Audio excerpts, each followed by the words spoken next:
Hi everyone! Good evening po. Narito po ako para magbahagi ng kwento. At sana po ay maibigay nyo at magbigay inspiration sa ating lahat. Enjoy po! Iilang shot pa lamang ang nainom niya mula sa alak na inorder, pero nakakaramdam na siya ng pagkahilo. Well, iyon naman talaga ang pakay niya, kaya siya pumunta sa bar na yon.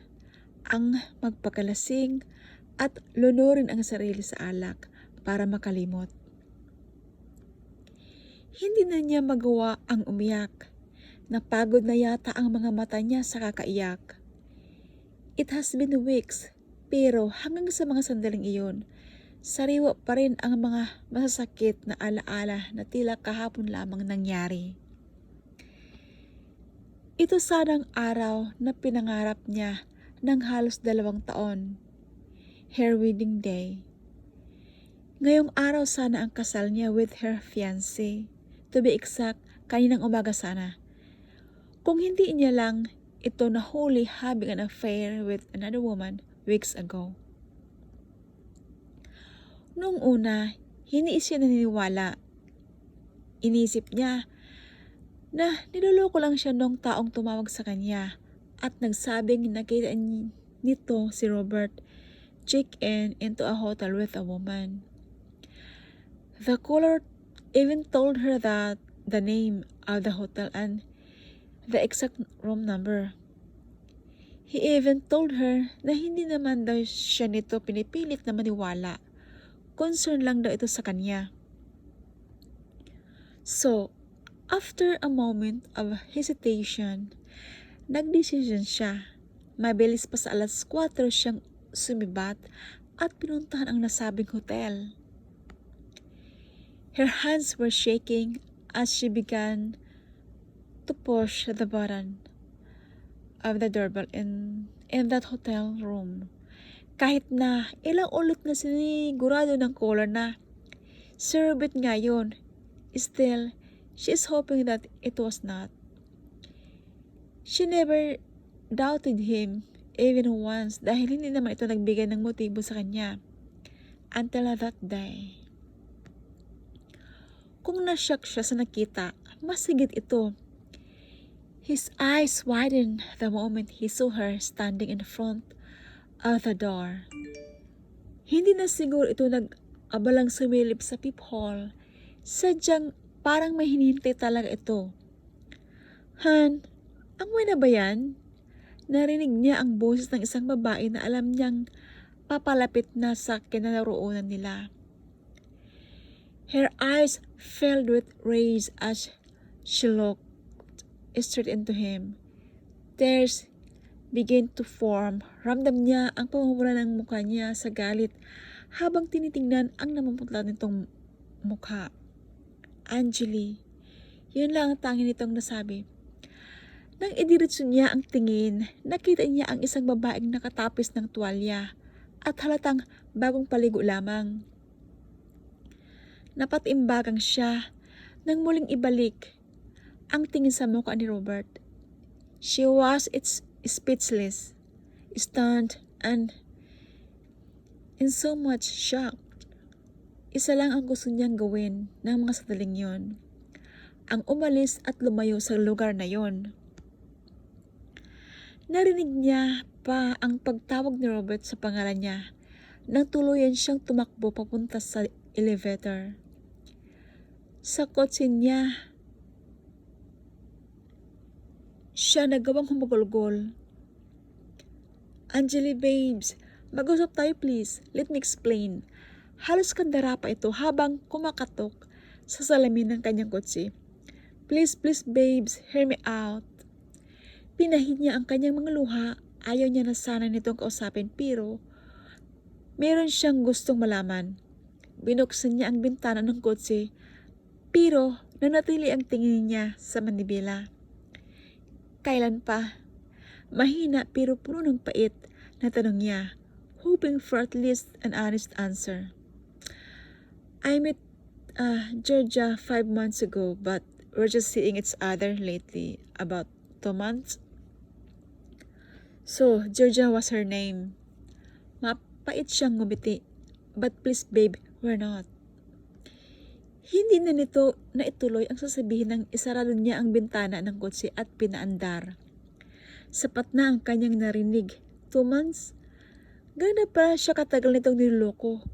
Kung hindi pa dahil sa taong concern na tumawag sa kanya para ipaalam ang escapades nito, ay hindi niya pa malalaman. Isipin pang malapit na silang ikasal. Angeli, please talk to me. Kalampag nito sa kanyang kotse. Hindi pa nito nakontento, humarang pa ito sa harapan. Hindi ako alis dito hanggat hindi tayo nagkakausap ng maayos, please. Kung gusto mo pang mabuhay, alis ka dyan.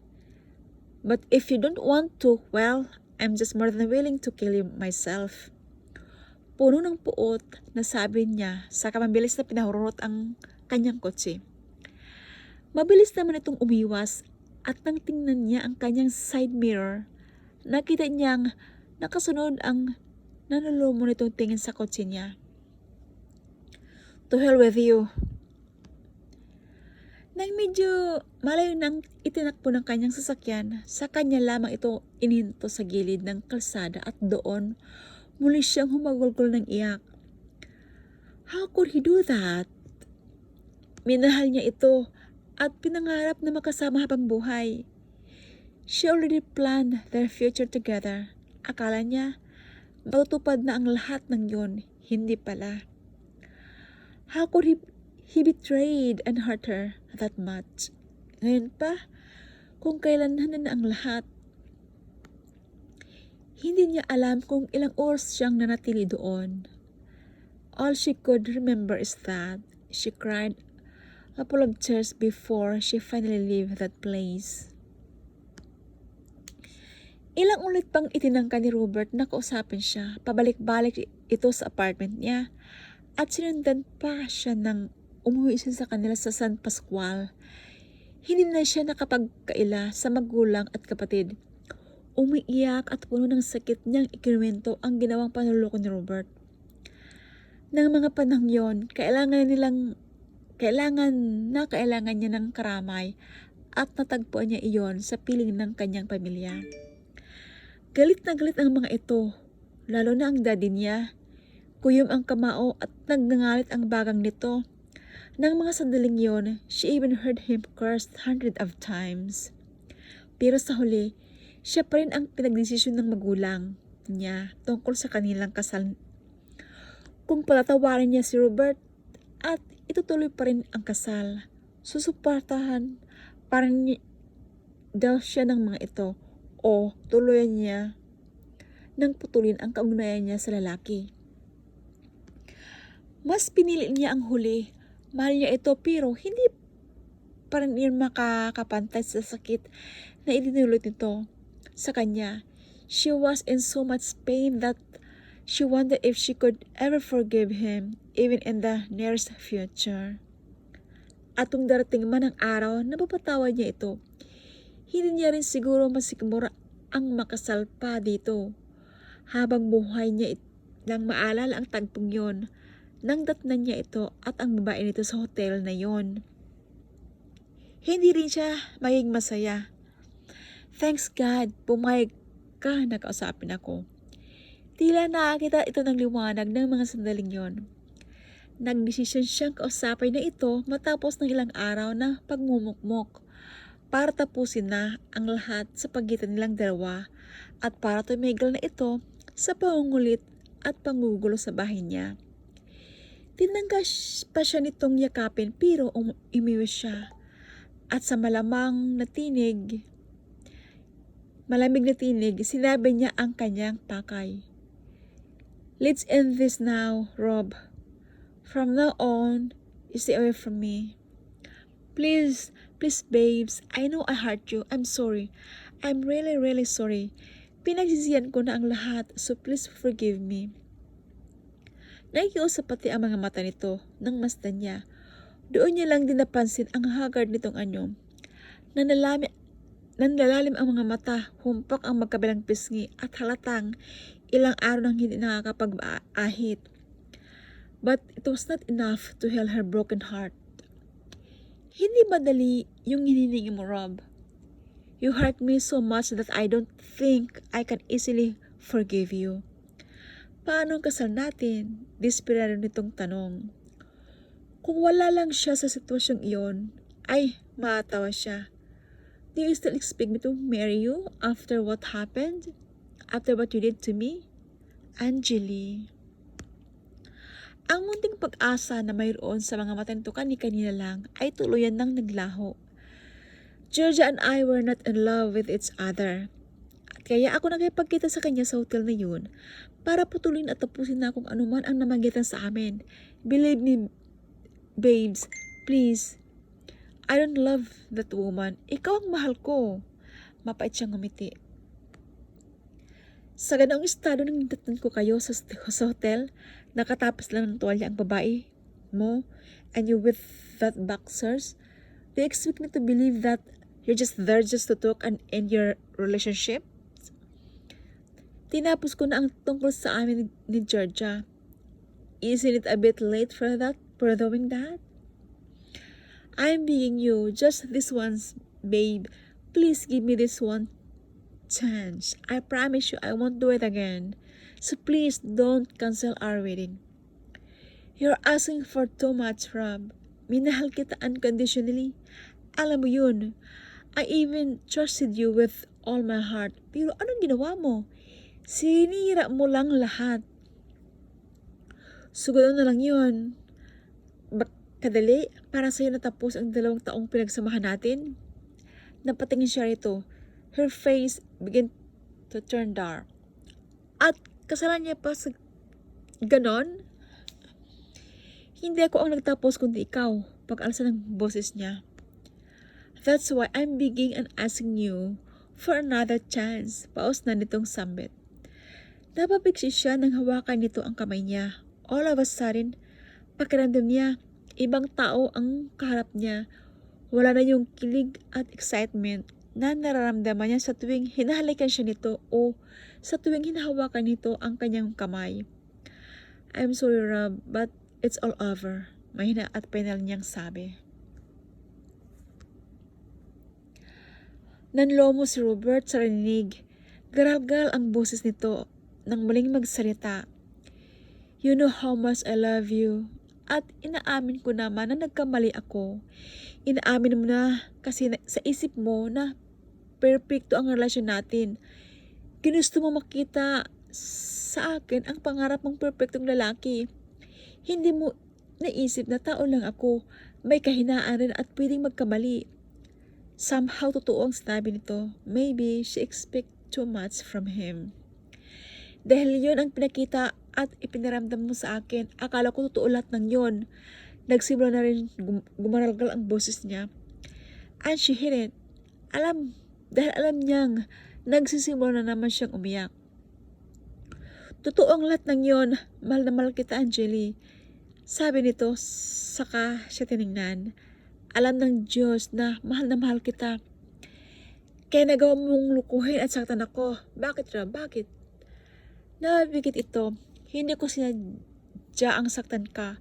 Siguro nga natukso ako pero hindi kailanman hindi ko ginustong saktan ka.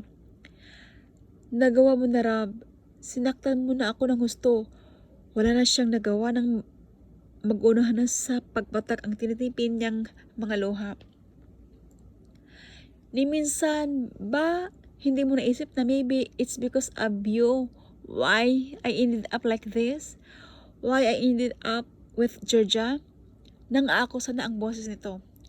Gulat siyang napatingin dito. Paano naging kasalanan niya ang panluloko nito? Kumuyom ang kanyang kamao at nang mahimasmasan, buong lakas niyang sinampal ang natigilan na lalaki. Ibinuhos niya doon lahat ng galit at sakit na nararamdaman niya ng mga sandaling yon. How could you do this to me? Nagbabaga ang mga mata niya sa matinding puot. Hindi mo ba sapat sa iyo ang sakit na idinulot mo? At ngayon, ako pa ang sinisisi mo? Why you end up like this? Alam mo ba kung bakit ko pinatulan si Georgia? Hindi na rin ito nakapagtimpi dahil kaya niyang ibigay sa akin ang hindi mo maibigay-bigay na Angeli. We've been together for almost 2 years, pero ipinagait mo sa akin ang sarili mo. Sa tuwing hinahalikan kita, para akong nanghahalik sa tuod. You never responded to me willingly, at kapag lumalagpas ako sa itinakda mong boundary, nagagalit ka. Can't you feel how much I wanted to make love with you every time you're near with me? Puno ng pait na sumbat nito. Lalaki ako at may physical na pangangailangan. Hindi mo lang hindi mo lang alam kung anong klaseng pagtitiis ang ginawa ko sa loob ng 2 taon na yun. Umiling-iling ito. The truth is you're an ice queen, Angeli. Worse than an ice queen. Napatimbagang siya, hindi makapaniwalang narinig niya ang mga yun sa lalaking pinag-alayan niya ng kanyang puso at pinangarap na makasama habang buhay. Alam mo ang dahilan kung bakit ayaw ko pang humantong tayo sa ganoon. Ang buong akala ko na naiintindihan mo ako. Yes, I know the reason well. Timbagang rin itong sabi. Paano ko makakalimutan kung sa tuwing tatangkain kung angkinin ka, lumalayo ka? You're always telling me that you wanted to give yourself to me on the night of our wedding day. You always say that you wanted it to be perfect. Tumiim ang titig nito sa kanya, mga mata. But you know what? I think you're just using those excuses to hide that's your reason why you can't give yourself to me. You don't love me enough, Angeli. Kumuyom ang kanyang kamao. Dahil lang pala doon sa hindi muna siya pumayag na magsiping sila. Kaya nagawa nitong pumatol sa iba. At dahil lang din doon, kaya kiniwestiyon nito ang pagmamahal niya. Napakababaw na dahilan. Ang buong akala niya, maintindihan nito kung bakit ayaw niya pang humantong sila sa ganoon. She thought he was gentleman enough, kaya hindi ito nagagalit o nagreklamo sa tuwing tumatanggi siya na maangkin nito. Pinahid niya ang kanyang mga luha. Ginusto kong ibigay ang sarili ko sa iyo on the night of our wedding because I thought it was the best gift that I could give you. I thought you will be happy and proud of me. Mali pala ako. Maling-mali.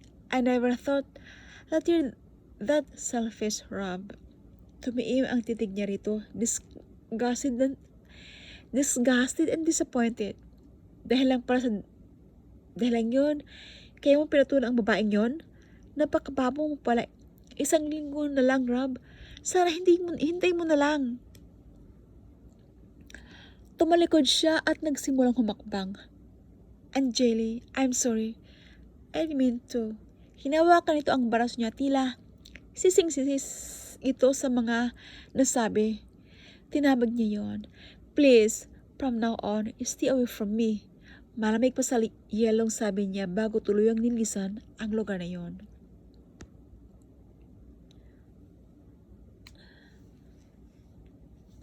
Sa kabilang dako naman, kanina pa minamasdan ni Nathan, ang isang babae na tahimik na at umiinom mag-isa sa isang sulok ng bar na yon.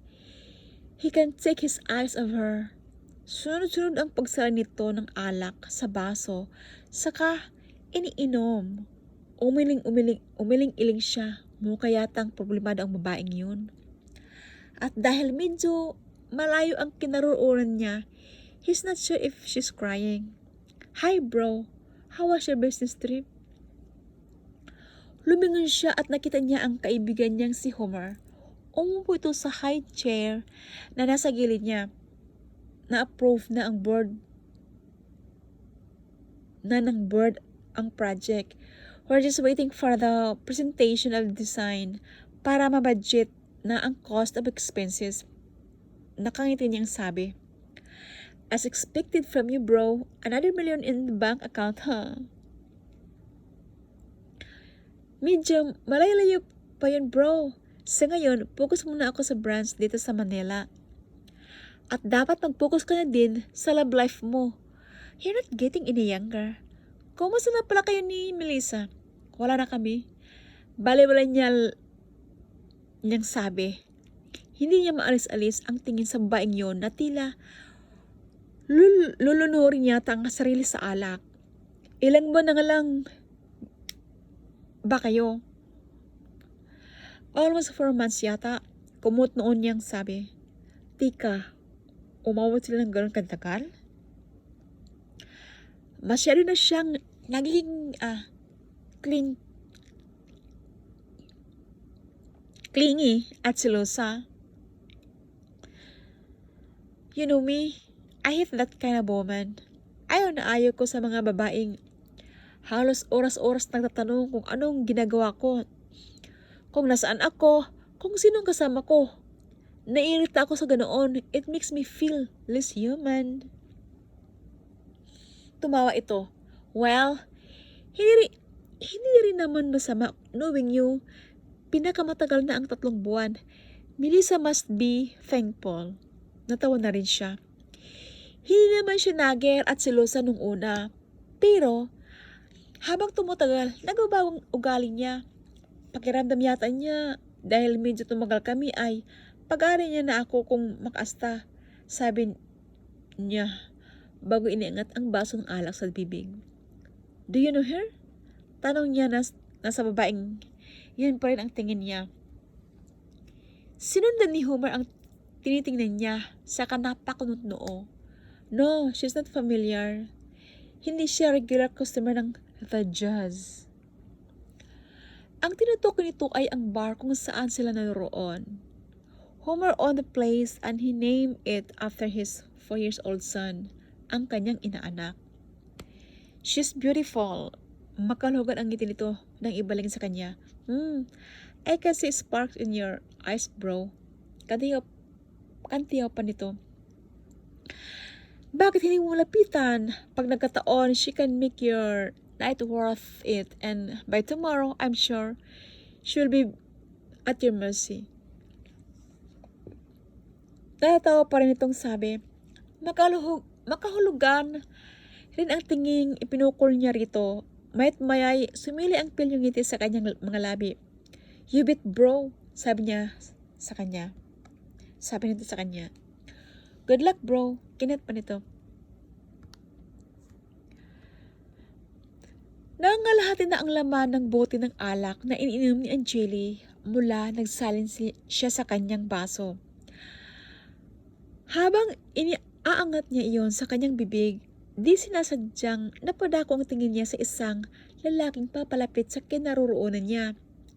Hi, are you alone? He asked.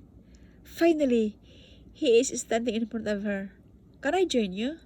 Nakangiti nitong dugtong. Oh, he has a perfect set of white teeth. Hindi naging hadlang ang dim light ng paligid to know how handsome he is. Pero, dagli lang ang paghanga na naramdaman niya. Napalitan yun ng disgusto at pagkairita. Isang salita lang ang bagay na i-describe sa mga tulad nito. Dangerous like Robert. Oh hell, bakit hindi niya makalimutan ang manlulukong yon sa kabila ng dami ng nainom niya? Ni Ay, ulitin to nang magkitang wala siyang reaksyon at taas kilay lang nakamasi dito. Oh well, bakit nga ba hindi? To hell with Robert. Sure. Sagot niya sa kaibinigay rito ang pinakamatamis niyang ngiti. Sininyas niya ito na umupo sa bakanting upuan na nasa harapan niya. Oh, thank you. By the way, there's no need for us to introduce to each other, Mr. Potolnya. Let's remain strangers and be just as drinking buddies for tonight. Rumihisto sa mukha nito ang pagagulat. Hindi siguro nito inaasahan ang mga sinabi niya. Oh, sabi nito nang makabawi. What should I call you then? Anything you want except for babes. Sagot niya sa kamulang dinala ang baso sa bibig at iniinom ang laman yon. She hates that endearment, for it was what Robert used to call her. Why was that? Makulog nitong tanong. I just hate it. Okay then. Sagot ito sa kasinyas ang nagdaang waiter at nag-order ng sariling alak. Lihim siyang nagpasalamat at hindi na nito inusisa pa ang dahilan niya behind her hatred of that endearment. Magsasalin sana siya ulit ng agawin nito ang bote mula sa kanya. Let me, my sweet. Nakangiti nitong sabi, oh, thank you. Hindi niya alam kung bakit bumilis ang tibok ng puso niya upon hearing those endearment from him. May I ask again, if you don't mind, why you're here drinking all by yourself? Sinalubong niya ang titig nito. I'm just here to celebrate a very important occasion. Tumango-tango ito. Mind to tell me?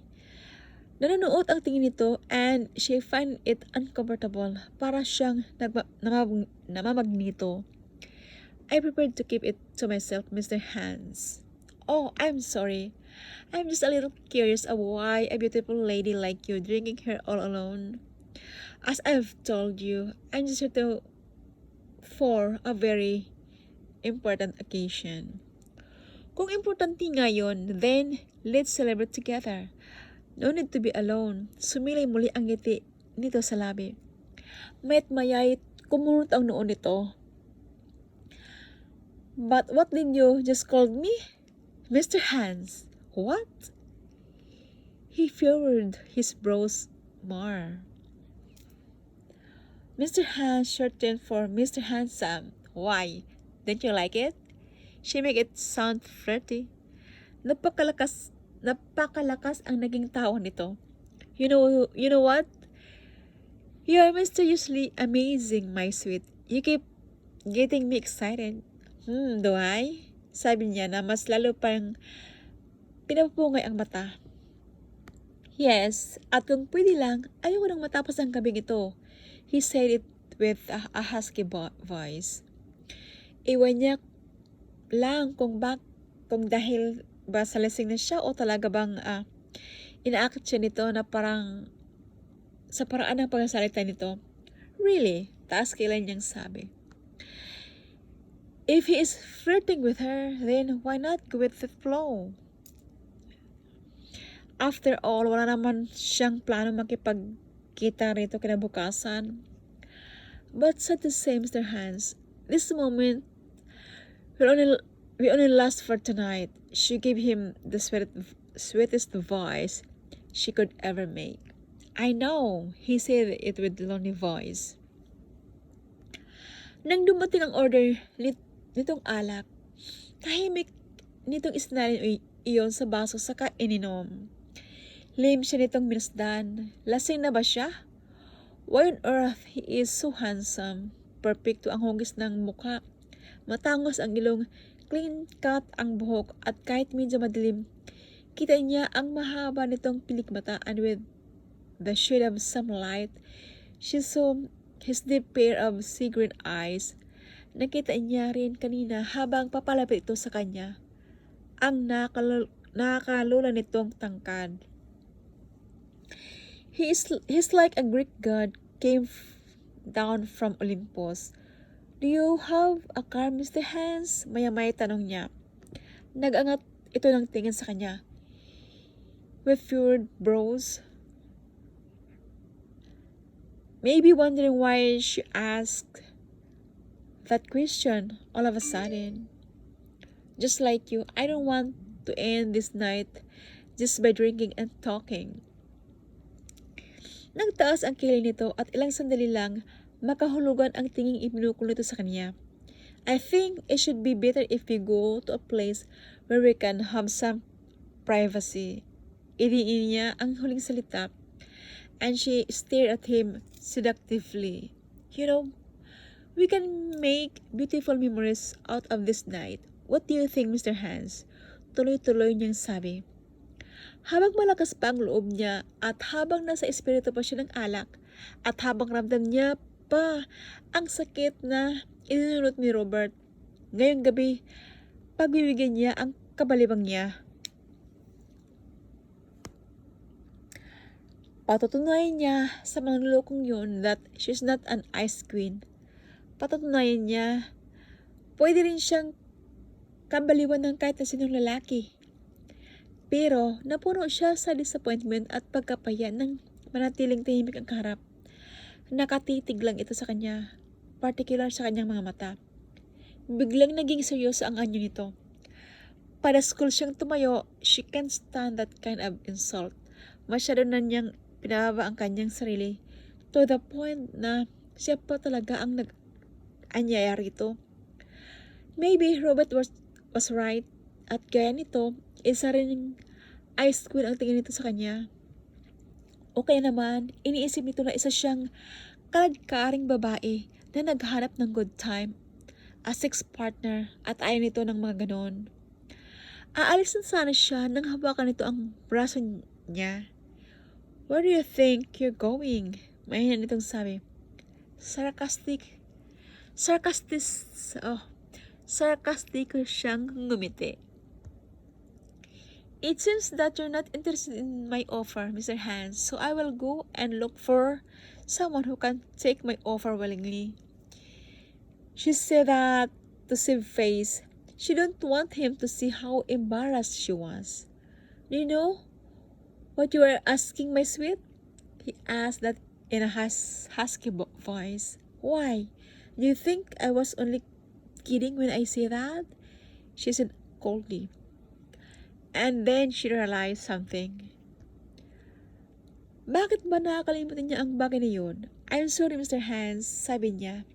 Nang bumaling rito pero pilit siyang ngumiti. I realize now why you're hesitating. Why didn't you tell me that you're married? Kumunot ang noo nito sa tinuran niya and then, after a moment, playful siyang smile cross his lips. Na-realize na siguro nito kung ano ang ibig niyang sabihin. I'm not yet married, my sweet. Ipinakita pa nito ang kaliwang kamay to show her that there is no wedding ring on his finger. Then a girlfriend perhaps? Sunod-sunod itong umiling. I'm telling you, I'm very much single right at this moment. Kabibreak lang namin ng girlfriend ko. Tumas ang kilay niya. Kabibreak lang? Tapos, hindi affected? Oh well, ano ba bang aasahan niya sa mga lalaking gaya nito? If he wants to play then, she's more than willing to play too. Then, why I have this feeling that you're hesitating? Iniisip mo bang isa akong kaladkaring babae na baka meron akong nakahawang sakit? Of course not. Wala yun sa isip ko. Then why did you rejected me? Am I not pleasing enough? I did not reject you. And I'm not hesitating either. I just want to know how serious you are. And, taas kilay niyang tanong. Gusto niyang malaman kung ano ang findings nito. Tumayo ito, and before she knew it, isang maalam na halik ang iginawa nito sa kanya bilang kasagutan. She was dumbfounded. Hindi niya yun inaasahan.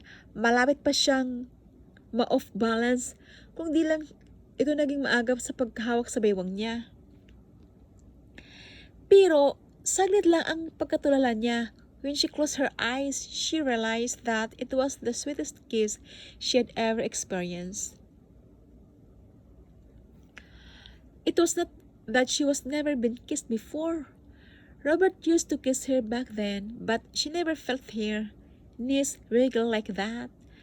Nakapanghina, nakaliyo. She could feel all her sleeping nerves totally alive.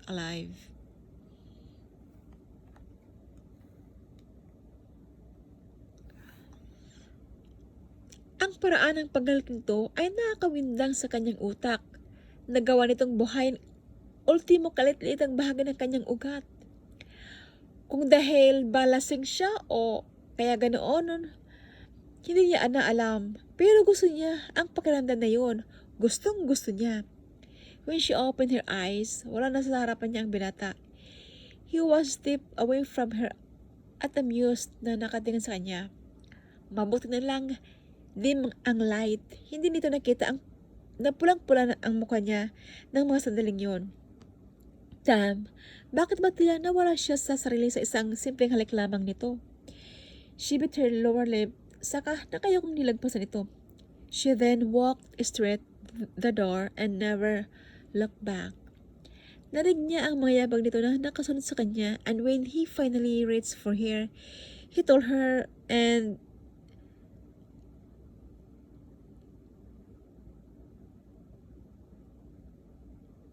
sabay na silang lumabas papunta sa parking lot.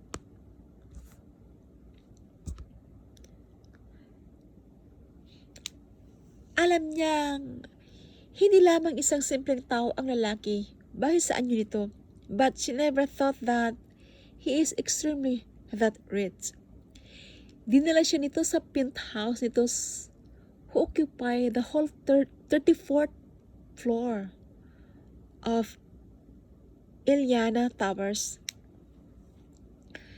Inilibot niya ang tingin sa buong paligid, and she was so amazed of what she saw. Sa chandelier pa lang na nasa pinakagitna ng sala nito, she is sure that it is worth hundreds of thousands. Pati na ang mga gamit na naroon. Alam niyang hindi biro ang halaga. Even the luxury car they rode a while ago, she knew that it is worth millions of pesos. Minasdan niya ang lalaki na nasa wine bar sa pinakagilid ng sala nito. Busy ito habang nagsasalin ng alak sa dalawang kupita. Sino nga ba talaga ito? Sinaway niya ang sarili. Hindi siya dapat makuryos. Siya ang nagsit ng roles na manatili na lang silang estranghero sa isa't isa. Kaya dapat niya yung panindigan. Baka kapag nagtanong siya, iisipin nito na naging interesado na siyang makilala ito matapos niyang malamang mayaman ito. So it must better to shut her mouth. After all, this will be the first and last encounter for the both of them. Your wine, my sweet, sabi nito. Saka iniabot ang kupita sa kanya. Thank you. Hell, bakit ba tila ngayon pa siya inatake ng nervyos? For the wonderful night, my sweet, itinas nito ang hawak na kupita nang hindi inaalis ang tingin sa kanyang mukha. Tiim na tiim ang titig nito sa kanya. Yeah, for the wonderful night, Mr. Hans. At sa nanilamig na kamay, itinaas na rin ang hawak na at nakipag-cheers dito. Dire-diretso niyang ininom ang laman yon. She need that badly. Tila hindi pa yata sapat ang nainom niya kanina para hindi mangatog ang kanyang mga tuhod. At may maliit na bahagi pa rin ng utak niya na tumututol sa kanyang naging desisyon. But there's no turning back now. Para na siyang namagnet sa kanyang inuupuan. Sapat na ang nang-aakit itong mga titig para tuluyan siyang mawala sa kanyang huwisyo. At kahit siguro nasa tamang huwisyo siya, hindi pa rin niya magawa ang umalis. Her body won't let her. Ang kakaibang pakiramdam na yun na nagpainit sa buong niyang katawan ay ramdam na ramdam niya. And it's making her breathless.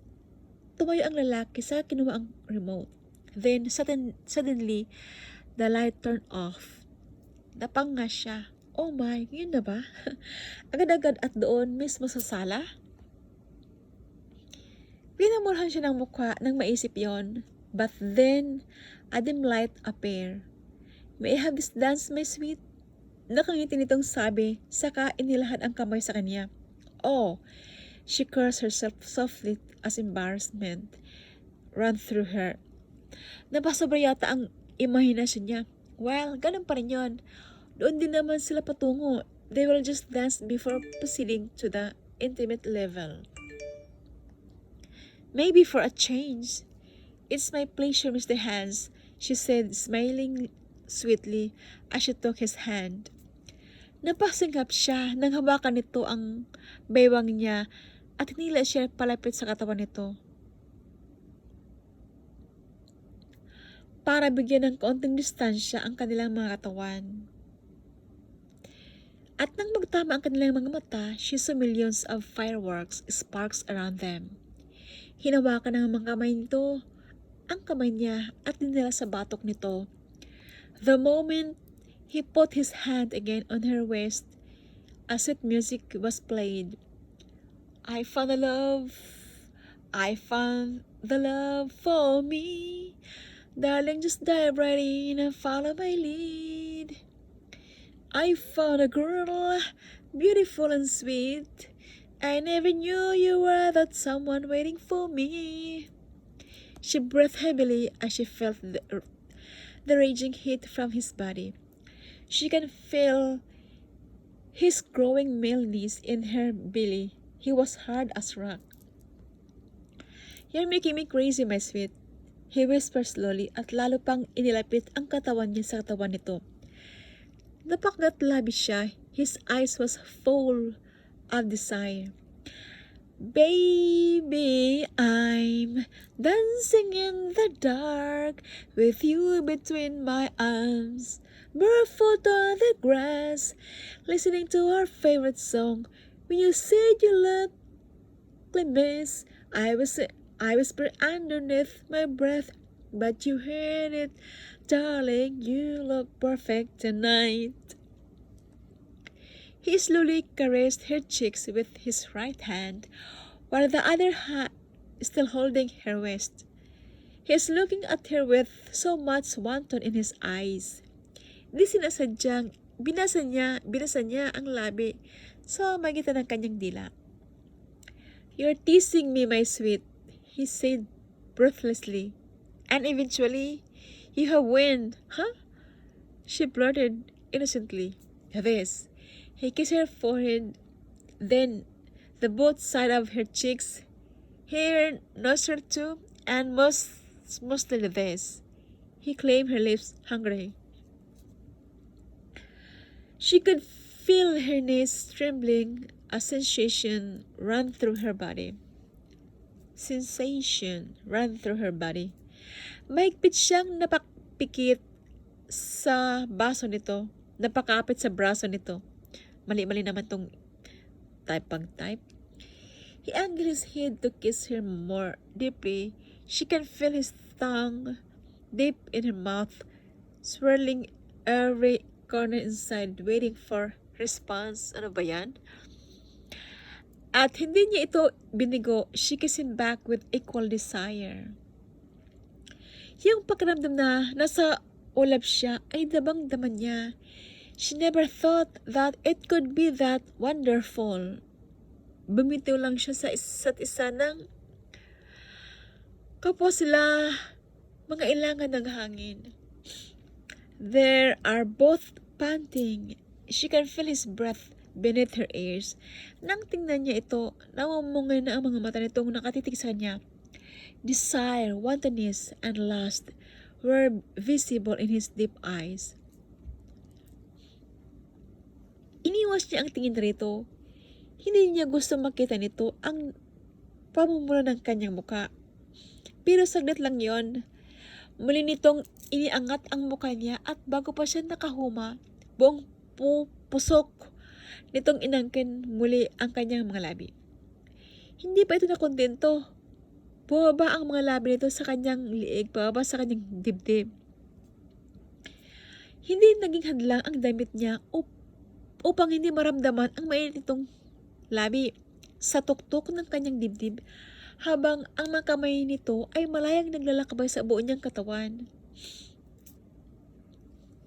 Nang mabilis na ang sunod nitong kilos, he took off her blouse and tossed it on the carpeted floor. Sinunod nito ang kanyang lacy brassiere. Mr. Hans, she murmured as she tried to cover her top from his hungry gaze. Don't, he whispered huskily as he took her hands away from her mounds. They're beautiful, my sweet, and I like them. Then he lowered his head down to kiss them. Ano ba yan? A moan escaped from her throat when she felt him sucking her nipple like a hungry child, paulit-ulit. Napapikit siya. Her knees were trembling. Nangihina ang pakiramdam niya. Kaya napasandig siya sa naroong sopa. Inalayan niya naman siya nito nang hindi alis ang mga labi sa kanyang dibdib. She's losing her senses. Napadilat siya nang maramdaman ang kamay nito sa ilalim ng kanyang pantalon. Ano ba yan? Kung paano yun napunta doon, hindi na niya namalayan. She bit her lower lip to suppress her moan. Nakakaya na. Masyado nang malakas ang kanyang mga ungol. Kaya lang. Oh ba yan? She moaned soundly as she felt his finger went inside her. Napaka-ano naman ito? Napaka-intimate. You're wet, my sweet. Pilyo nitong bolong na nagkawala pa sa kanyang mukha. Muli siya nitong hinalikan sa labi habang ang mga kamay nito ay abala sa pagtatanggal sa kanyang pantalon. Agad nitong sinunod ang kanyang lacy bikini. She heard him curse softly as he gently stroked every inch of her womanhood. His finger went inside and out na lalong nagpabala sa kanya. Gusto niya ang pakiramdam na yon. Gustong-gusto niya. Yung pakiramdam na meron gustong kumabos sa kaibatan niya ay damang-daman niya. Something inside her waiting for release, wanting to explode. Ba yan? Tila alam din ng lalaki ang nangyayari sa kanya. Inangkan nito ang kanyang buong pusok, ang kanyang mga labi. Sa kabilisan ang labas ng sandali nitong whatever. Hindi niya mapigilan na parang tuloyin niya sumamag doon mismo sa daliri ng lalaki. After that, she went limp in his arms. Nagiwas siya agad ang tingin, saka napakatlabi. Nahiya siyang tingnan ito dahil ganoon ang naging reaction ng kanyang katawan. Pili naman siyang muling pinaharap ng lalaki at mataman na tinitigan. Ilang sandali silang nanatili sa ganong ayos. Her body was still trembling after her intense release. Maya-maya pa'y naramdaman niya ang pag-angat nito sa kanya. He put her into his bed at pagkatapos ay tumayo ito sa gilid ng kama at isa-isang hinubad ang suot nito. Her eyes widened as she saw him naked before her eyes. Hindi naging hadlang ang dim light ng lampshade para hindi niya makita ang kahandaan ng paglalak nito. Ano ba yan? Napaka-brutal naman. He climbed on the bed and spread her legs widely as he positioned himself on top of her. And with a sudden move, he thrust himself onto her. She groaned sorely as she felt the searing pain between her legs. Napatig naman ng lalaki, shocked and disbelief written all over his face. I'm sorry, he stammered as he stayed on top of her, unmovingly and full of confusion. Itinukod nito ang kamay at sa magkabilang gilid niya at siyang minasdan. Why? Why didn't you tell me? Pause at humihingal nitong tanong. Doesn't matter, Mr. Hans? Of course it does. He cleansed his jaw. Sana, maging maingat ako. I'm sorry I've hurt you. Pilit siyang ngumiti, saka hinaplos ang pisngi nito. Gano'n naman talaga yun sa una, diba? Oo nga, pero just kasi Mr. Hans, putol niya. Siya na mismo ang nag-abot sa batog nito, saka hinalikan ang naghihintay nitong mga labi, and just by doing that, her muscle voluntarily moved around him. Oh, don't do that, my sweet. He growled breathlessly. Bakit hindi ko mapigil ang sarili ko at no stopping you, Mr. Hans. I'm still yours tonight, bulong niya. Muli niyang hinaplos ang pising nito. Paba sa may liig dito hanggang sa umabot sa dibdib. She carries his nipple, teasing him. Ano ba yan? Malakas na napawang ng lalaki sa ginawa niya. And with one gentle move, he began to thrust himself again inside her. When he finally succeeded, he showered he showered kisses all over her face at tumagal sa kanyang mga labi. Ilang sandali pa'y sabay na silang gumagalaw. Their body moved as one. He rode her hard and fast. Hindi na niya naramdaman ang sagat at kirot. Ang pumalat doon ay ang nakakangilong kiliti. They were both breathless habang nila ang hininga habang pabilis ang paggalaw ng kanilang mga tawan. Ano ba yan? And a wonderful trust from him. They both mourned as they reached their highest climax.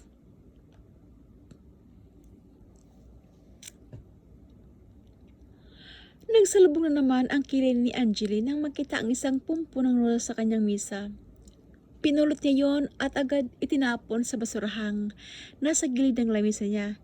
Hindi na niya kailangang basahin ang card na nakadikit doon dahil sigurado siya kung kanino yun nanggaling, kay Robert. Simula nang makipaghiwalay siya dito, hindi na siya nito tinigilan. Tuwing umaga, pag-abot niya sa office nila, palagi mayroong bulaklak sa kanyang misa. At tuwing uwian, palagi itong nag-aabang sa kanya sa labas. Kaya sa likod siya dumadaan para lamang makaiwas rito. Pinalitan niya rin ang kanyang number. Kung maaari lang ayaw niya muna itong makaharap, hindi niya pa kaya. Dahil siguro kailan lamang nangyari ang masakit nilang paghiwalay. It's only just 1.5 months since she broke off the reading. Masyado pang sariwa ang mga sugat at hindi niya pa alam kung kailan iyon maghihilom. Itinapon mo na naman. Tili ng kaibigan niyang si Rona. Nagkibit siya ng balikat. Siya na lang kung gusto mo. Girl, bakit ba ayaw mo bigyan ng second chance si Papa Robert? Nagsisisi na yung tao sa ginawa niya. Look, hindi siya mag-aaksaya ng oras at pera kung hindi ka talaga niya mahal, he said, pouting his lips. Simula nung sinira niya ang tiwala ko, nawala na rin ng pagmamahal ko sa kanya.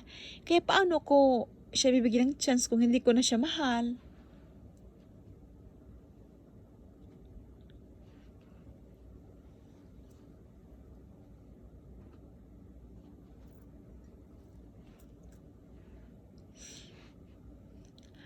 Totoo yun.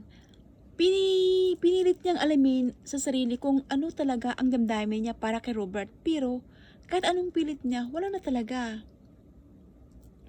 Wala na siyang makapang pagmamahal sa kanya, sa kanyang puso. Nakapagtataka sa isang pagkakamali lang nito, nawala na lang bigla ang kanyang pagmamahal. O, minahal niya ba talaga ito? Hindi kaya tama ito na hindi talaga niya ito mahal?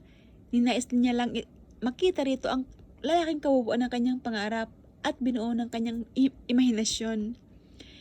Then he frank to him. Hindi yung iniiwasan mo siya ng ganito. Be frank to him. Hindi yung iniiwasan mo siyang ganito. Sabi nito na kumibot-kibot pa ang mga labi. Hello, Angeli. Mawa ka naman dun sa tao. Dutong pa nito na mewang pa sa harap niya. Malalim siyang napabuntong hininga.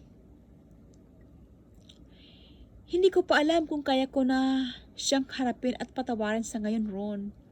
It's Rona. Pinandilat niya siya nito ng mata. Ayaw na ayaw niya itong tinatawag na Ron or Ronnie na to nitong pangalan dahil panlalaki raw at hindi bagay sa pinagyabang nitong beauty. Noon pa man, tinapat ko na siya na hindi ko na siya mahal at sinabi ko na rin na tapos na ang lahat sa amin. Paanong naging kasalanan ko na makulit siya? Umiling-iling ang bakla. Iwan ko sa'yo. Poor Papa Robert. Hoy, bakit ba kung makariak ka parang ako yung may kasalanan? Sila bang niloko at sinaktan nito? Huh? Sabi mo ngang bakla ka? Kaya ba talaga yung loyalty mo? Nandidilat niyang sabi. Siyempre sa'yo. Kaya lang, Nawa ako dun sa tao. Wala na ba talagang second chance? As in, wala na talaga. Nangaarok ang tingin nito sa kanya. Pwede ba? Tigil mo ko ha? Tinaasan niya ito ng kilay. Sa tingin mo kaya, noong mga panahong sarap siya sa kandungan ng babaeng yun, naisip kaya niya ako? Nawa kaya siya sa akin? 2 buwan ron, 2 buwan niya akong ginawang tanga. Oh, baka nga matagalan niya na ako niloloko, hindi ko lang alam. Napabuntong hininga ito. I'm sorry friend, ang totoo, nasasayangan lang talaga ako sa 2 taong pinagsamahan niyo. Akala ko kayo na talaga ang forever since nakita ko kayong kung gaano kaganda ang relasyon niyo. But then you're wrong. Potol niya. Pagkukunwari lang yung sinasabi niyang mahal niya ako dahil kung totoo yun, hindi siya maghahanap ng iba. Kaya wag mong sayangin ang tulad niya. He's not worth it. Sayang, ang gwapo pa naman niya ni Papa Rob.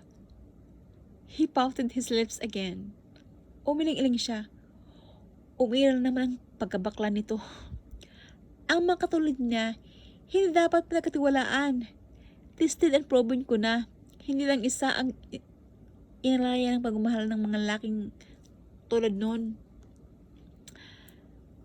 Basta ako, kung katulad ni Papa Robert ang maging jowa ko, bahala na 10 kaming babae sa buhay niya. Sabi nito na pinitik-pitik ang mga daliri sa iri.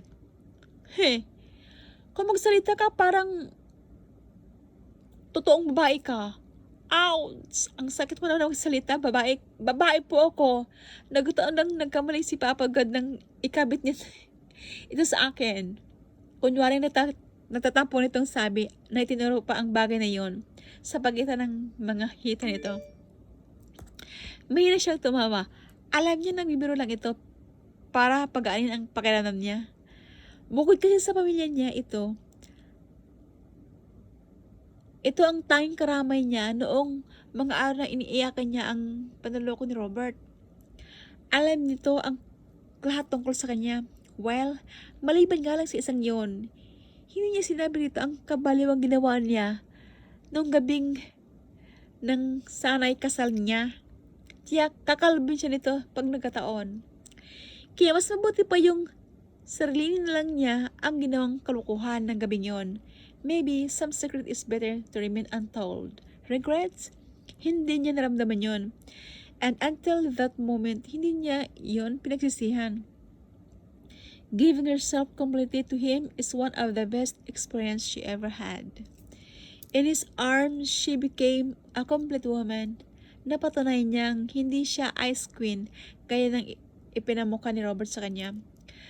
That night, she knew that she gave him the pleasure that every man could ask for. Lihim siyang napagatlabi. Naramdaman na naman niya ang pagbilis ng tibot ng kanyang puso. That night, after their second round, pinilit niya talaga ang huwag matulog kahit na pagod siya. As she still at her plans to leave before the morning comes, hindi yun nagbago sa kabila ng mga narinig niyang mula rito. She clearly remembered those words from him before he fall asleep. Hear me now, my sweet, only mine, he whispered before he locked her arms in his arms. He locked her in his arms. Excuse me. Sorry. Nahirapan pa siyang nung una na makawala sa mga bisig nito. But because he is exhausted from their intense lovemaking, ay hindi na nito naramdaman ang pag-alis niya. She left him there in bed, peacefully sleeping. Ipinilig niya ang ulo. She can't be like that. What happened between them was wonderful. Pero kailangan niya iyon kalimutan. Hindi niya pwedeng hayaan ang kanyang puso na maramdaman ang kakaibang damdamin yon. Because she clearly knew that in the end, It will only cause her pain and heartache. Lalo na't hindi niya ito kilala. Isa pa, hindi rin naman sila magkikita pa at wala siyang planong makipagkita pa rito. Their story were ended too, the same way they had ended their sweet escapades that fateful night of the first and last encounter. At hanggang ngayon, doon na lang yun. At hanggang doon na lang yun. Angeli! Napalingon siya sa tawag na yun. At rin na para makaiwas, nakita niya si Robert na papalapit sa kanya. Buong akala niya, wala ito ng hapong yon dahil hindi niya ito nakita sa labas ng kanilang opisina na nag-aabang sa kanya tulad ng palagi nitong ginagawa. Kaya pala, sa parking lot siya nito inaabangan. Doon mismo sa tapat ng kanyang kotse. Mauna na ako, bulong ni Rona. It's time to talk to him. Dugtong pa nito sa kadali-daling naglakad palayo sa kanya. Wala na siyang nagawa kundi ang sundan niya na lang ito ng tingin habang pasakay ng taxi. Pwede ba kitang makausap please? He said desperately, looking at her. Punong-puno ng pagsusumamo ang kislap ng mga mata nito. Napabundong hininga siya. Siguro nga, kailangan kausapin na siya niya ito na kung gusto niyang maging tahimik ng buhay niya. Please Rob, stop doing this, mahina niyang sabi. I tried babes, but I can't. Hindi ko kayang mawala ka sa akin. Mahal na mahal kita. Mahal na mahal pa rin kita. Can't you give us another try please? Umiling siya. I'm sorry Rob, sinabi ko na, tapos na sa atin ng lahat. Kaya tignan mo na to. Nakita niyang kumuyom ang mga kamao nito. Ano bang kailangan kong gawin para tanggapin mo ulit ako? Kung kailangan kong lumuhod, gagawin ko. Sabi nito sa akmang luluhod na sarap niya. Na agad niyang pinigilan. Don't do such stupid things, Rob. Dahil kahit lumuhod ka pa, wala ring magbabago. Hindi na ako babalik sa'yo. Can't you understand? Hindi na kita mahal. No. Umiling-iling ito, saka siya biglang niyakap. I don't believe you. Galit ka lang kaya nasasabi mo yan. Nagpumiglas siya. Let me go, ano ba? Sabi niya at ubod lakas itong itinulak. Di ba? Sa'yo na mismo nang galing na hindi mo naramdamang mahal kita. Na-realize kong totoo lahat ng sinabi mo, Rob. I don't love you. Maybe I never really did. Yun siguro ang dahilan kaya hindi ko magawang ibigay ang sarili ko sa'yo. Natahim ito saka tumiling sa kanya. Hindi na ako gaya ng dati, Rob. Mahina niyang sabi. Hindi na ako gaya ng iniisip mo. Hindi na ako ang Angelina minahal mo.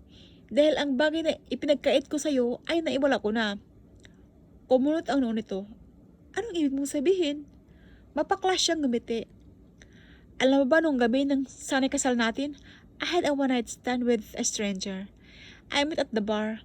Nakita niyang napatanga ito sa kanya. Shucks, narinig. I don't believe you. I know you, babes. Hindi mo magawang bagay na yan. Nagawa ko na, Rob. Maniwala ka man hindi.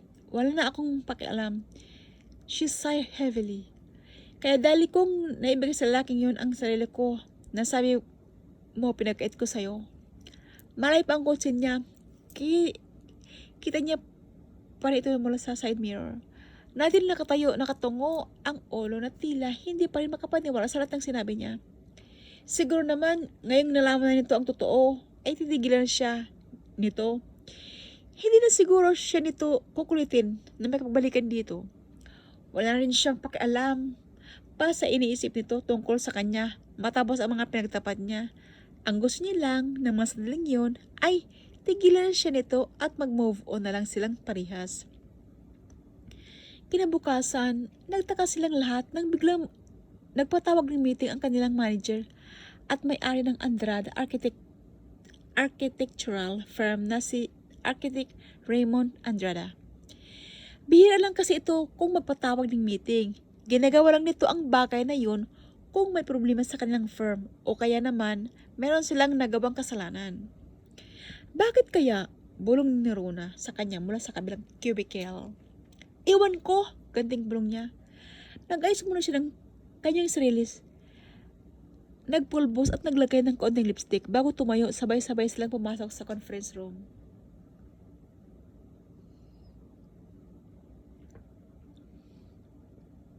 Ilang sandali pa ang lumipas, pumasok doon si Architect J. Kasama nito si Anjo, ang assistant at male secretary nito na agad din namang umalis matapos ilapag sa table ang dala nito mga papilis. Good morning, ladies and gentlemen, umpisa nito, with a smile on his face. Good morning, sir, sabi nilang bati. Kaya ako nagpatawag ng meeting para i-announce ang isang good news. Sabi nito saka inilibot ang mata sa kanilang lahat, particular sa kanya. Lalo na sa'yo, Angeli, ngumiti ito. Congratulations! Tayo ang nanalo sa bidding of design para sa itatayong hotel and resort ng isang di Amor. Sa hotel sa resort ng Isla de Amor. Majority of the board ng Star Hotel ay design ni Angeli ang pinili. Nanlaki ang kanyang mga mata. Tabang narinig niya, design niya ang nanalo sa bidding. With all of those big-time architectural firm na nagsali, design niya talaga? Is this really true? Oh my! Maluluhan siyang napatingin sa mga kasawa na ngayon. Masayang-masaya na nagsisipaglapit sa kanya. Congratulations, Anggi! Bati ng mga ito. Niyakap naman siya ni Rona. Congratulations, Beef, if you made it. Oh, thank you. I did not expect this. She lost her words. Lalo ang emosyong naramdaman niya. Disbelief and of course, happiness halos sasabog ang dibdib niya sa matinding kaligayahan. It was her first and major design. She worked for that project for almost 6 months. Ibinuhos niya doon lahat ng natutunan niya in her 2 years experience of being an architect. And she can't believe that it's really happening. Is this real? Hindi kayo na naginip lang siya? Oops! Bilang singit ni Rona na nagpabalik sa kanyang huwisyo. Ang maingin nitong bibig ang nagpatunay na totoo nga ang lahat ng iyon. Saan tayo? Kailangan i-blow out mo kami. This calls for a celebration. First project mo to friend. Kaya dapat, babahan ng mamaya. Oo nga, singon na naman ng mga office mate niya. Mamaya natin pag-usapan ang celebration na yan, agam ni Architect J. Kaya ko kayo ipinatawag dahil hindi lamang para i-announce ang good news na ito, kundi para nang ipakilala ang isang importanteng bisitang darating. Sabi nito sa katiningnan ang wristwatch nito. Maybe he will be here within a minute or two. Maya-maya pa'y bumukas ang pintuan ng conference room. Pumasok si Anjo at may ibinulong kay Architect J. Tumungo ito pagkatapos lumabas muli ang lalaki. Napuno na ng usapan ang buong kwarto. Ang iba nag-uusap at naguguluhan kung sino ang bisitang darating at sila ni Rona at mga katabi niya sa kanyang kabigil ay awala sa pag-iisip kung saan sila mag-celebrate mamaya. Pangikinti lang siya habang binubuksan ang bote ng mineral water na nakatalaga sa bawat harapan nila. Nang muling bumalik si Anjo, may kasama na itong dalawang lalaki. Narinig niya pa ang pagsabi nito ng "This way, sir," bago siya nagangat ng tingin. Muntik na siya mabilaukan nang masilayan niya ang mukha ng isa sa dalawang kasama nito. Standing in front of them in his business suit, simpatiko ang ngiti sa mga labi at tiim na tiim ang titig sa kanya. Oh God, what is he doing here? Her eyes widened in shock nang makilala ang isa sa dalawang kasama ni Anjo papasok sa conference room. Welcome, Mr. Smith. Nakangiting salubong agad ni Architect Andrada sa lalaki sa nagkamay. Nagulo talaga ako kayo na nang sabihin ni Anjo na tumawag raw ang assistant mo at gusto mong personal na pumunta rito sa amin. It's really our pleasure having you here.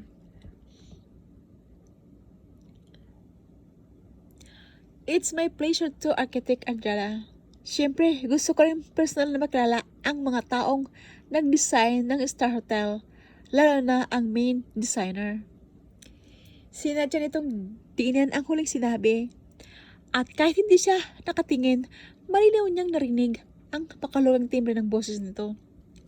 Nagkunwari siyang busy sa binabasang brochure ng isang sikat na architectural firm sa London. Pero ang totoo, gusto-gusto na niyang takbuhin ang pinto at takasan ang mapanurin nitong mga mata. May pakiramdam siyang kaya ito nagpunta doon sa kanilang opisina, hindi para makilala ang lahat, kundi para kumpirmahin ang tungkol sa kanya. Hindi niya kailanman inakala na ito pala ang may-ari ng Star Hotel. Of all people. Buong akala niya, hindi na sila magkikita pagkatapos ng gabing yon. Pero ito ngayon, sa liwanag ng sikat ng araw na nakatayo ang lalaki doon mismo sa harapan niya. Paano nito nalaman ang pinagtatrabahoan niya? Base sa action nito, parang alam na nito na naroon siya sa architectural firm na yon. Nakita kaya siya nito sa presentation? Pero hindi. Hindi niya ito nakita nung araw na nag-represent siya ng design sa Star Hotel. Guys, bumaling sa kanila si Architect Jay. I want you all to meet Mr. Nathaniel Smith, the CEO of the famous Star Hotel. Lihim siyang napatingin sa lalaki habang busy itong ipinakilala ni Architect Jay sa kanyang mga office mate. Nung gabing yon, nang dalhin siya nito sa penthouse nito at isinakay sa magaran nitong sasakyan, alam na niyang mayaman ito. Pero, ang malamang ito ang CEO ng Star Hotel, one of the famous chain of hotel sa buong mundo, ay nakakapagpatindig balahibo. Nathaniel Smith, narinig niya ang pangalang yon. Noon, sikat na ito noon pa man. College days niya, bukang bibig ito ng mga kaklase niyang babae. Sino nga bang hindi mababalo dito kung pang-Hollywood actor ang physical nitong anyo? His sea green eyes are captivating. Para kang nahipnotis mo kapag tinitingnan mo ang mga mata nito. She did remember now. She already saw him once in magazine way back in college. Nafi-feature na nito noon pa man sa mga business magazines. At that time, bago pa lamang siguro ito sa pagmamanage ng hotel, hindi niya lang pinagtuon ng pansin noon since she's busy with her studies. And after graduation, wala na siyang ibang intopag kundi ang maghanap agad ng trabaho. Hoy! Sinuko siya ni Rona.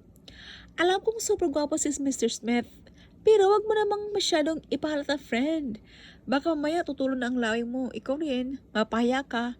Bulong nito sa kanya. Binalingin nito ng masamang tingin. Kung alam lang nito kung bakit siya nagganon, sigurado himatin ito sa gulat. This is Ronnie Villafuerte. Kaya naman, Sir Andrada, kumimot ang labi nito. It's Rona, okay, Rona. Maarte nitong sinabi.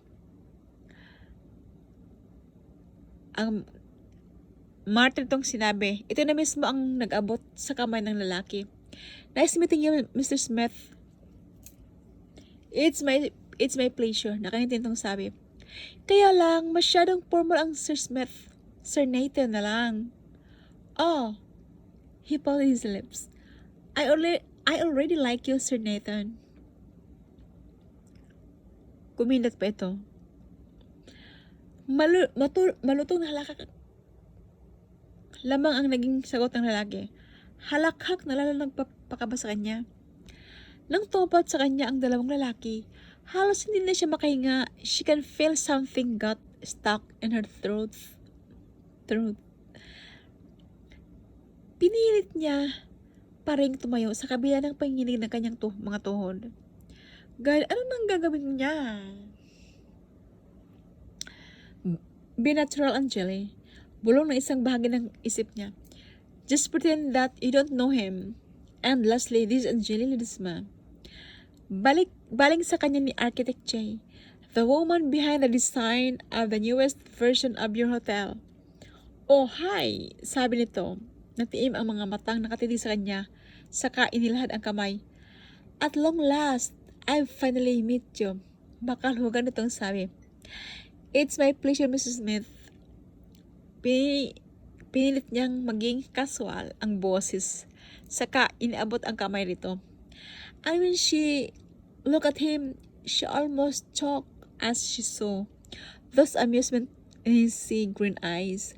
God help me, please. Pakiramdam niya, anumang oras, bibigyan na ang mga tuhod niya. Lalo na ang nangdali nito ang mga kamay niya sa labi niya nito. At masuwing nalikan ang likod niyon nang hindi inaalis ang tingin sa kanyang muka. Tinging may ibig sabihin. Pabiglan niyang hinila ang kanyang kamay para siyang napapasa sa klase ng hapon nito. I should thank the board of the directors later for choosing your architectural firm, Architect Andrada. He said in a husky voice. Still, his eyes were still over her. Hindi lang para disenyo ang maganda, but the designer itself.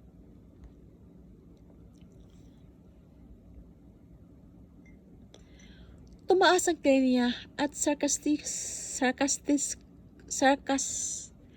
itong tinginitian. Pagkuway, upo na siya sa kanyang upuan. Agad niyang ibinaling ang tingin sa ibang direksyon, pero hindi pa rin nakaligtas sa kanyang pansin ang kakaibang kislap ng mga mata nito at pilyong mga ngiti na nakapaskil sa mga labi nito. Narinig niyang tumawa si Architect Andrada. Isa rin yan sa mga asset ko, Mr. Smith. My employees are one of my treasures here in the architectural firm. Kung wala sila, hindi ito tatagal. That's why I treat them as my precious family. That's nice to hear, Architect. I also treat my employees the same. Give and take lang, di ba? You're right, Mr. Smith. And about the project, napasa na ang blueprints sa Argos engineering firm at kasalukuyan nilang pinag-aralan. Don't worry. We will still check and do follow-ups para siguraduhin tama at maganda ang pagpatayo sa hotel and make sure to give our all to make it the best among all hotels. Asahan ko yan, Architect Andrada. Kung may kailangan ka pa, just tell us. Nagkahinga siya ng maluwag nang muling bumaling sa project ang topic ng mga ito. Pinagpapawisan na siya ng malapot sa kabila ng lamig ng aircon sa loob ng silid na yon. Kung pwede lang talaga, natakbuhin niya ang pinto at umalis nang hindi magtataka ang mga kasama niya, ay kaya niya pa sana ginawa. Masayang-masaya ang aura ng kwartong yon, samantalang halos himatay na siya sa sobrang tensyon na nararamdaman ng masandaling yon. Ang mayat-maya nitong sulyap ay lalong nakakapagdagdag kaba sa kanya. Kahit anong kunwari at iwas ng tingin ang gawin niya, wala pa ring epekto. Her knees were trembling as her heart were beating uncontrollably. Kung para saan ang tibok niyon, hindi niya alam. Hay! Napatas siya. Sa gulat ang marinig ang baritong boses na yun. Nagangat siya ng tingin. Nakita niya si Nathan na nakasandig sa pinto ng kanilang opisina. Nakasalikop ang dalawang kamay. May kailangan ka, Sir Smith? Tanatan niyang sabi. Hindi ka na bumalik sa loob. He said softly, saka dumiretso ng tayo. Nang magpaalam siya kanina na pumunta muna siya ng restroom, wala na talaga siyang balak na bumalik pa doon sa loob ng conference room. Magpapalipas lang sana siya ng oras sa opisina nila hanggang sa umalis ang mga ito. magdadala na lang siya kay Architect Andrada kapag nagtanong ito kung bakit hindi niya siya bumalik. Pero hindi niya lubos inaasahan na susundan siya doon ni Nathan.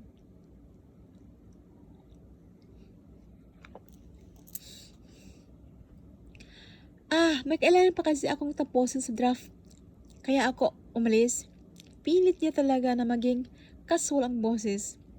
Sana naman hindi siya nito nahalata. At bago pa siya nakahuma, inilangakabang lang nito ang pagitan nilang dalawa. Liar, bulong nito. At huli niya nang ma-realize niyang halos makadikit na ang kanilang mga katawan. Iniiwasan mo ko, di ba? Bulong pa rin ito. Napatras siya, ngunit isang hakbang lang ang kanyang ginagawa. Pader na ang nasa kanyang likod at nagawa na nitong ilagay ang magkabila nitong kamay sa gilid niya. Mrs. Smith, halos mawala ng kulay ang kanyang muka. Malapit na malapit ito sa kanya.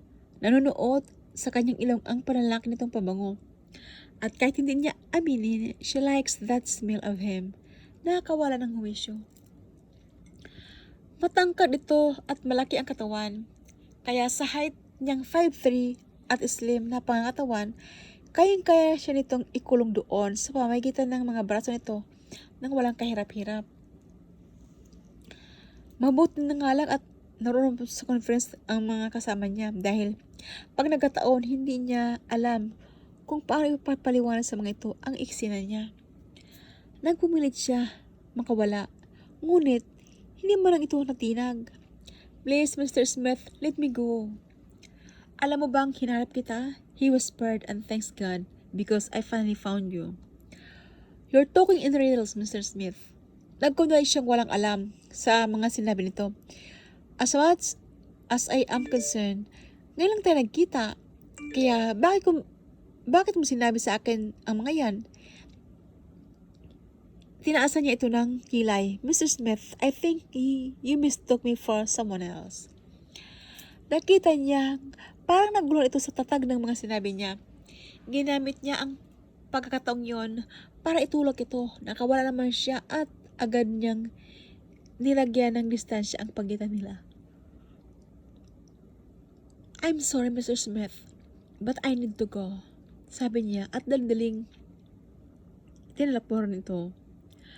I didn't mistook you from someone else, my sweet, because I am very sure, so much sure that you are that woman whom I spent that lovely night with, he said in a amused tone. Dalili siyang naglakad. I still clearly remember your smell.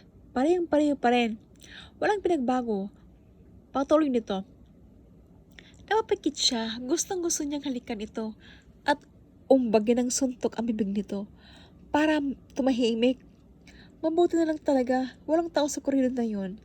Pag nagkataon, saan damakmak na katanungan ang sasalubong sa kanya lalo na kay Rona.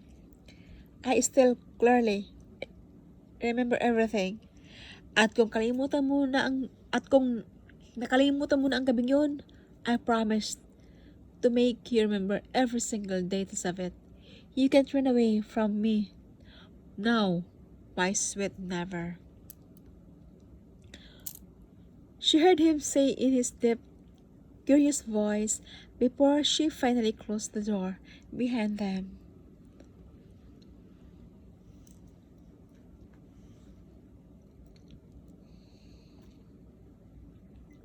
Saan ka pa nagpupunta kayo na? At hindi ka na bumalik sa conference room, ha? Dilatan siya ng mata ni Rona. Kasalukuyan sila naglalunch sa kantin nang isain siya nito. Di ba nagpaalam naman ako na pumunta ako ng ladies room? Patay Malaysia niyang sagot sabay.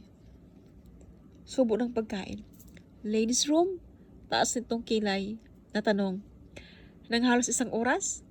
Sinabi ko naman, di ba? Sumama yung timbang ng tiyan ko. Kaya yun, nagtagal ako. Umiling ito. Alam mo, napansin kita kanina eh. Hindi ka mapakali at halos nalalamig ka mula nang lumating si Sir Nathan. Meron ba akong hindi alam? Anong gusto mong gawin ko? Ngingiti, tatawa, kahit masakit yung tiyan ko, ganon. Oo, sumakit talaga. Taas pa ang mga kilay nito. Pero, bago dumating sila ni Sir Nathan, mukhang okay ka naman. Ang saya-saya mo pa nga, di ba? Napaka-coincidence naman na biglang sumakit yung tiyan mo nang dumating siya kanina. Tiningin siya nito, narunore.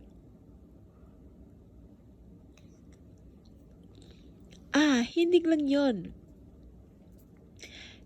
Nakita kong gulat na gulat ka kanina nang pumasok si Sir Nathan sa conference room. Sabihin mo sa akin, magkalala ba kayo?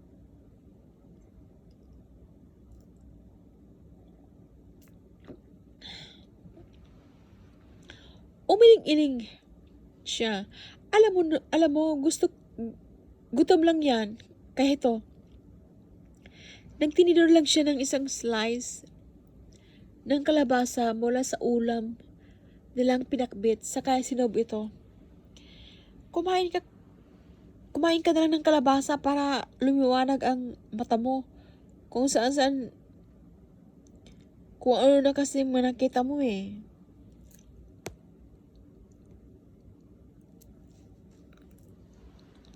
Muntik na itong masamit sa ginawa niya. Ang sama mo talaga, sabi nito habang gininguya ang kinakain. Talong lang ang kinakain ng buo no, hindi kalabasa. Pinandilatan niya ito ng mata, pero tumaas lang ang dalawang kilay nito. Maya-maya napahagik-hik. Muli siyang muling similay na rin ang ngiti sa kanyang labi. Sigurado ka ba na wala ka talagang itinago sa akin? Muling titig nito sa kanya. Pakiramdam ko kasi mayroon eh. May something na talaga sa iyong dalawa ni Sir Nathan na pakiramdam ko yung dalaw lang nakakaalam.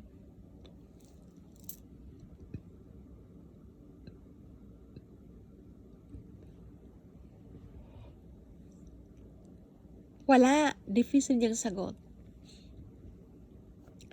Alam mo, hindi lang naman ikaw ang napansin kong kakaiba eh. Pati Sir Nathan, nung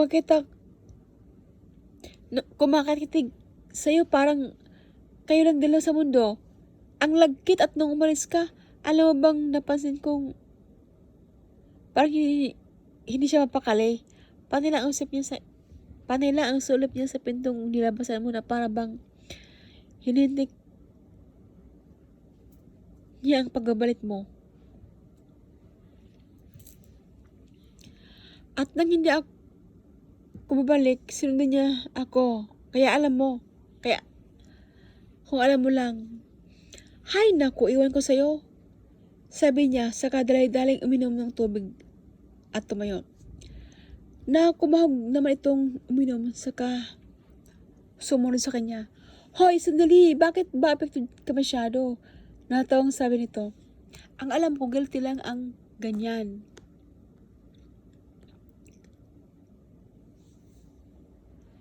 Naiting napasanding sa swivel chair si Nathan. Hindi pa rin maalis-alis sa isip ang mukha ni Angeli. He still remembered the shock on her beautiful face. For a moment, she laid her eyes on him. Biglang nawala ang ngiti nito sa mga labi. Nang makita siya, maybe she never really expected to see him after that night. Pinandigan niya talaga ito. Sa huli, ang desisyon nitong manatili na lang silang estranghero sa kabila ng nangyari sa kanilang dalawa. That what happened between the two of them were merely one night stand.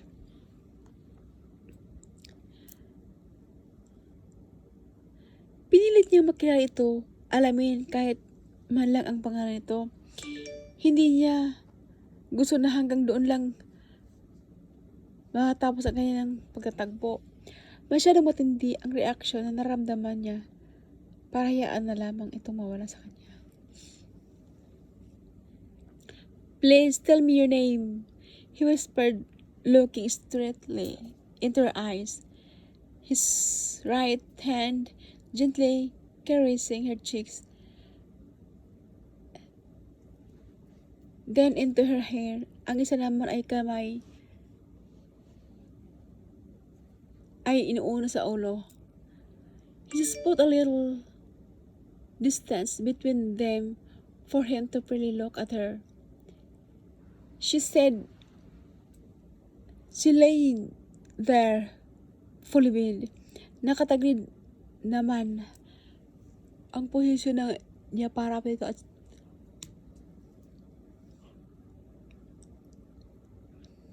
mataman itong minamasdan. She both breathing heavily dahil sa katatapos lang nilang pag-isa. Will you, my sweet? Ulit niya nang hindi sumagot. Damn, bakit ba kailangan niyang pang ipilit ang sarili dito? Halata na mula itong balak na makilala siya o magabol sa kanya. Ingat ka ba ito yun o hindi nga ba't yun ang gusto niya? A woman who's just come and goes. Pero bakit? Hindi siya nagmumukha nga ng baliw. Sa katanong sa pangalan nito, bumalik ito sa kanya. I told you, it's better to remain this way, Mr. Hans. But why? Kumunot ang noon ito. Hindi niya talaga ito maintindihan. Why? Because, balik tanong nito na sa kanya, why you're interested in knowing me now? We both agreed to remain stranger until the end. Why now? Taas kilay na niyang nakatingin. Because I don't want to end. And this, just like this, tumitig siya sa mga mata nito. Don't tell you, to tell you frankly, my sweet, I like you. I am attracted to you the first time I saw you at the bar. Hindi ba sapat na dahilan yon to let us know each other? Bumuntong hininga ito saka ibinaling ang tingin sa iba. Ito lang ang kaya kong ibigay, Mr. Hans, she said coldly. Hindi sapat na dahilan ang gusto mo ako para makipagmutihan na ako sa'yo. Atong rason ang gusto mo marinig, hindi ka rin naman naniniwala kung sabihin ko na love at first sight ako sa'yo, di ba?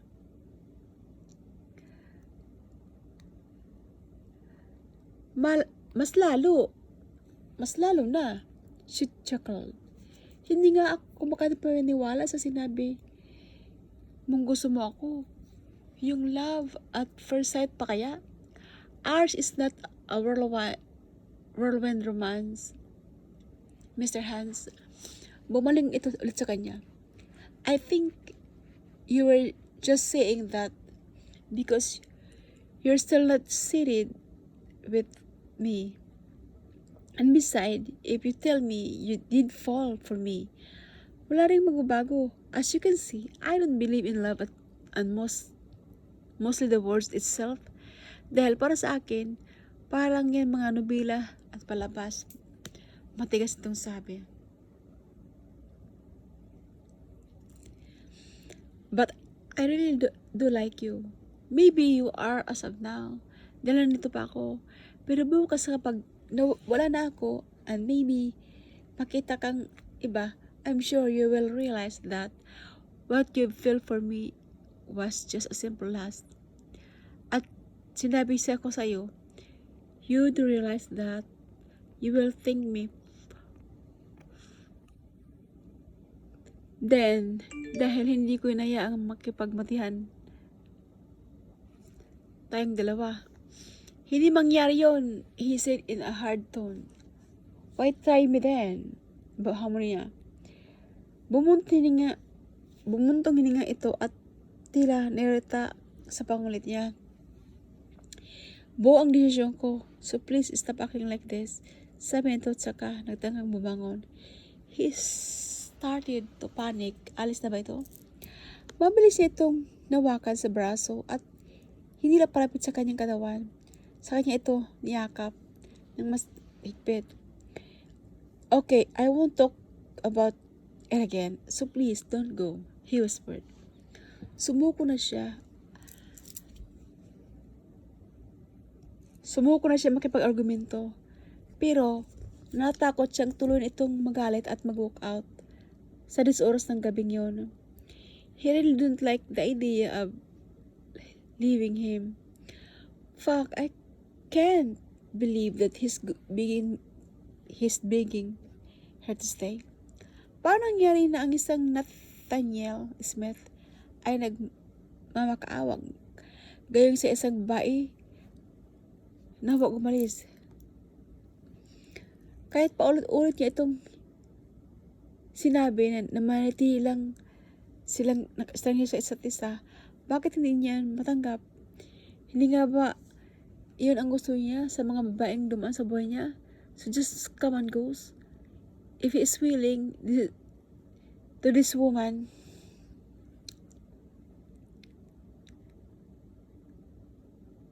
be it string attached, no commitment, it sa isa't isa. Kapag ayaw ng isa, walang pilitan. Let go and move on.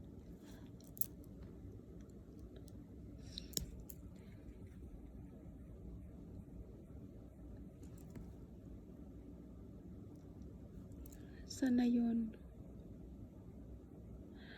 Ganun palagi ang sit-up nila ng mga karelasyon niya. He always hates a demanding and clingy woman.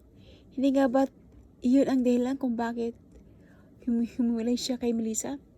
Dahil naging demanding na ito sa oras niya at naging clingy na rin sa kanyang tumatagal na relasyon.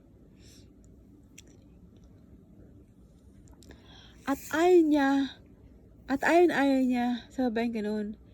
He likes his freedom more than anything. Pero bakit ngayon, ipinipilit siya ng lalaki? Ipinipilit niya ang sarili niya sa babaeng ito. Ano pa nga bang mabubuo niya dito? Kung totoo simula na, he already gets what he wanted. His very pleasure at nakajackpot pa siya.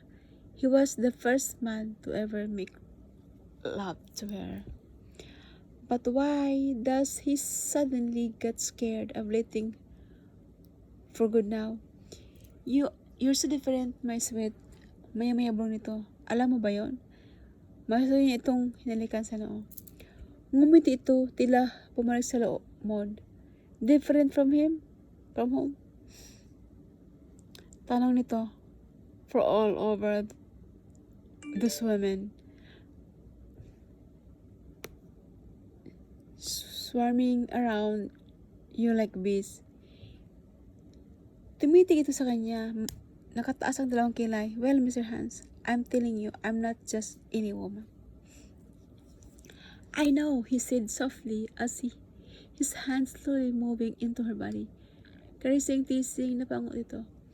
Dahilan para tuloy siyang mawala sa sarili. Inalis niya ang kumot sa kanilang dalawa at buong pagsambang tinitigan ang katawan nito lalong nababalo sa kanya.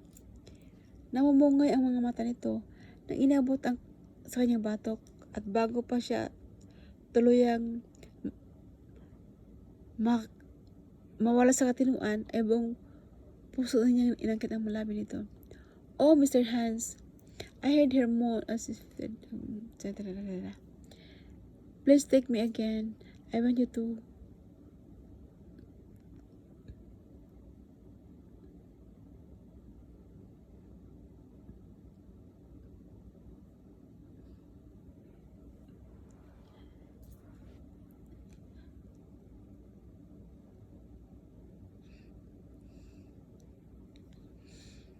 At ipinagbigyan niya ito.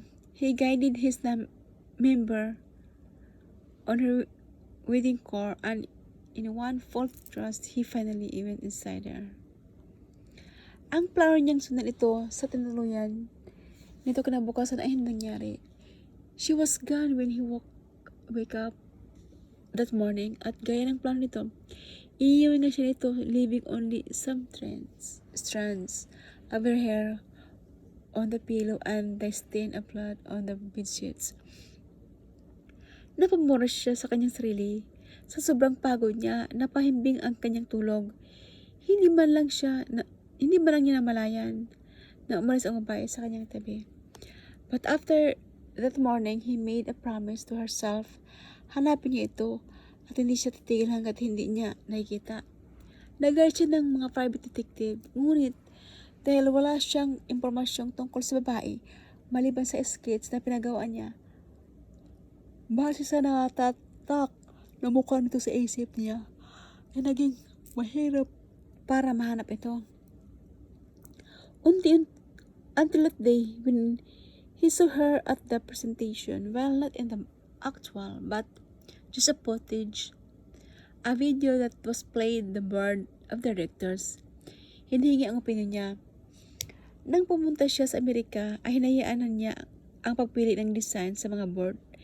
I-review niya na lang ang mga piniling design ng mga ito kapag bumalik na siya.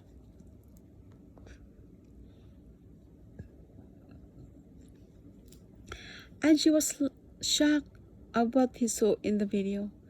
Ang babaeng halos 2 buwan na niyang hinahanap at gumugulo sa kanyang isip ay naroon sa video.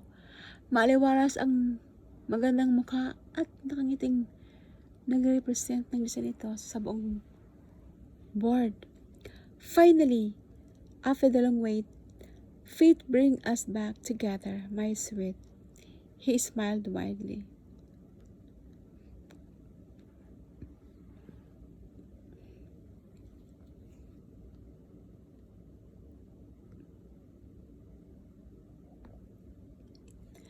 Malalim na pabuntong hininga si Angeli nang makita na naman ni Robert na nasa labas ng kanilang opisina. May dala itong isang bouquet ng white roses. Ano na naman ang ginagawa nito doon? Akala pa naman niya, tanggap na nito na wala na talaga itong maasahan sa kanya. Dahil, bakit isang linggo na itong hindi nagpapakita sa kanya mula ng huli niyang pag-uusap? Alanganing itong umiti nang makita siya. Nakita siguro nito ang nagsalubong ang kanyang mga kilay. She sighed again before walking towards him. Bago pa man siya nakapagsalita, ay inunahan na siya nito. Don't get me wrong, Angge. Hindi ako nagpunta dito para mangulit na naman. Natanggapin mo ulit ako sa puso mo. I'm here just to congratulate you. Nabalitaan ko kasi na ikaw ang nanalo sa bidding of design para sa Star Hotel. Sabi nito sa iniabot ang hawak na nabulaklak sa kanya. Congratulations, dugtong pa nito. Pasensya na, ngayon lang ako nakapunta rito. Hindi mo naman kailangan na pumunta pa rito, Rob. Malumanan niyang sabi.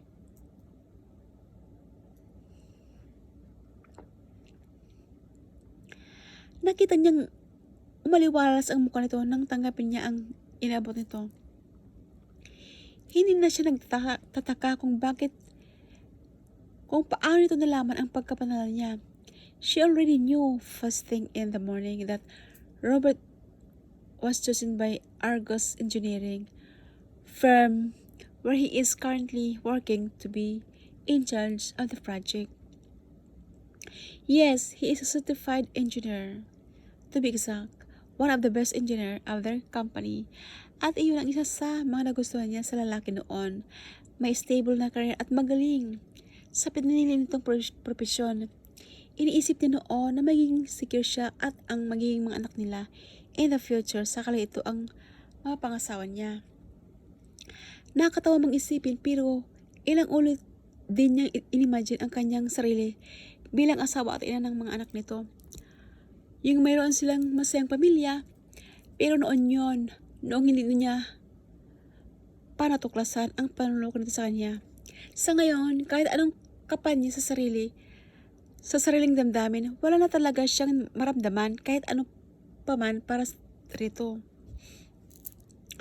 At siguro, At siguro nga pati ang galit ay wala na rin dahil nakaya niya na itong harapin ngayon ng hindi masamang loob. Maybe she already learned how to forgive him in those 2 months had passed. Maikling panahon lang kung tutuusin, but she knew that her wounds finally healed. She learned to forgive him not only for her lost love but mostly for her lost pride. Iyon ang alam niyang higit na nasaktan nang matuklasan niya ang ginawa nitong panuloko. Kahit pa paano naman, may pinagsamahan tayo sa kabila ng nangyari sa ating inggi. Hindi ko nahihilingin sa'yo na makipagbalikan sa akin despite the fact that I still love you. Tumingin ito sa kanya. Can't you just look back to those beautiful memories we shared and forget the ugly one so that we can still be friends, Rob? Am I asking too much? Mahina nitong tanong. I'm sorry, Rob, but bumuntong hininga siya. Saka ito tinignan. Yes, walang gatol niyang sabi. Paano ito makaka-move on ng tuluyan kung bibigyan niya pa ito ng pagkakataon na maging okay sila? Kahit bilang magkaibigan lang, ayaw niyang dumating yung panahong aasa ito na pwede pa silang bumalik sa dati dahil wala talagang pag-asa. Sa ngayon, alam niya sa sarili na hindi na ito ang problema. Hindi na ang galit o ang puot niya ang problema kung bakit hindi na sila pwede, kundi ang sarili niya mismo. Sinabi ko na sa'yo, hindi na ako kagaya ng dati. Hindi naman importante sa akin yon. Ang mahalaga lang sa akin ay yung nandiyan ka pa rin. Nakakasama ko, handa kong tanggapin kahit kaibigan lang. Umiling siya. Hindi okay sa akin yun, Rob. Para sa akin, mas mabuti na yung hindi na tayo magkita pa. Dahil kung patuloy natin gagawin ito sa bandang huli, baka mas lalo lang tayong masasaktan. Kaya ako na ang nakiusap. Please, just let me go. Let us already go. Napakadali naman ng sa'yo tatanggapin ang lahat. Gano'n mo lang ba ako kadaling nakalimutan, ha? Angeli, punong hinanakit ang boses nito. Sabi na nga ba niya. Doon din patungo ang kanilang pinag-uusapan sa sumbatan. You must understand. Tapos na tayo, Rob. Tanggapin na lang natin. Maybe we're meant to be as maybe we're really not meant to be as lovers or even as friends, may niyang sabi. Pero mahal na mahal pa rin kita.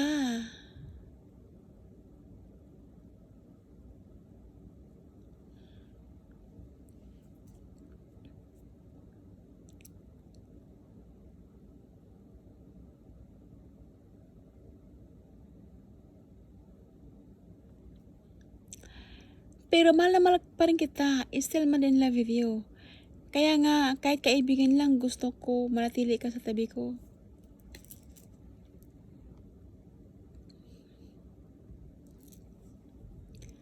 I'm sorry. Rob, I'm really sorry. Yun lang ang tangi niyang nasabi. Babes, please. Tinangka siya nitong hawakan sa kamay pero mabilis siyang umilag. Hindi nakaligtas sa kanyang mga mata ang hapdi at sakit na bumalatay sa mukha nito. Pero anong magagawa niya? She can't just accept him out of pity and for all time's sake. Mas lalo lang itong masasaktan sa bandang huli. May problema ba, sweet? Sabi ng isang baritonong boses mula sa kanyang likuran. Napasangap siya nang bigla itong ipulubot ang baso nito sa kanyang baywang, saka hinila ang kanyang katawan palapit sa katawan nito. Hindi na niya kailangan alamin kung sino ang pangas na yon. His familiar voice and the scent of him. How could she ever forget that? And the way her heart beat like a drum. Isa lang ang taong kayang gumanon sa kanya. Kung nashock man siya sa biglang pagsulpot ni Nathan, lalong-lalo na si Robert, nanlalaki ang mga mata nito na ang tanging nagawa lang ay ipalipat-lipat ang tingin nito sa kanilang dalawa. Nagtatanong ang mga mata nito nang tumigil sa mukha niya at mas lalong dumilim ang tingin nito nang makita ang kamay ni Nathan sa kanyang baywang. Nang makabawi sa pagkabigla, pasimpleng niyang inilayo ang katawan nito mula sa lalaki. Nagkaroon man ng pagitan ang mga katawan nila, pero hindi ito pumayag na tuluyan siyang malayo dito. He made her stand firm, with his right hand still holding her trembling waist.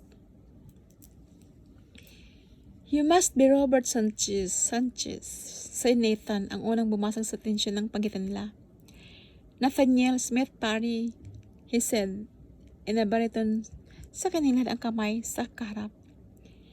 "Angel's boyfriend," walang gatol nitong sabi na tumingin pa sa kanya. Nandalaki ang mga mata niya nang tumingin dito. "What the hell?" Saka tinapon ito ng masamang tingin.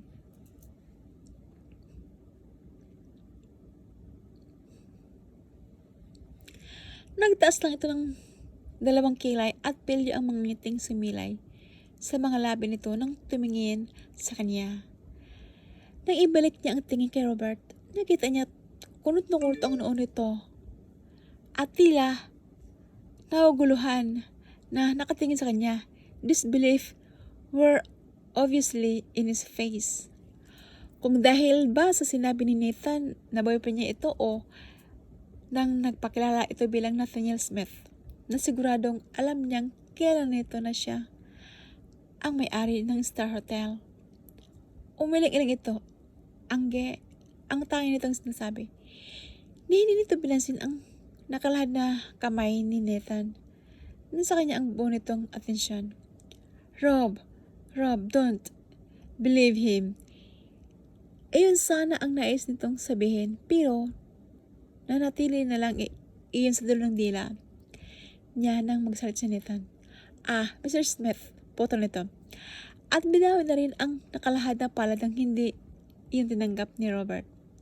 "If you don't mind, may pupuntahan pa kami ng girlfriend ko. We need to go.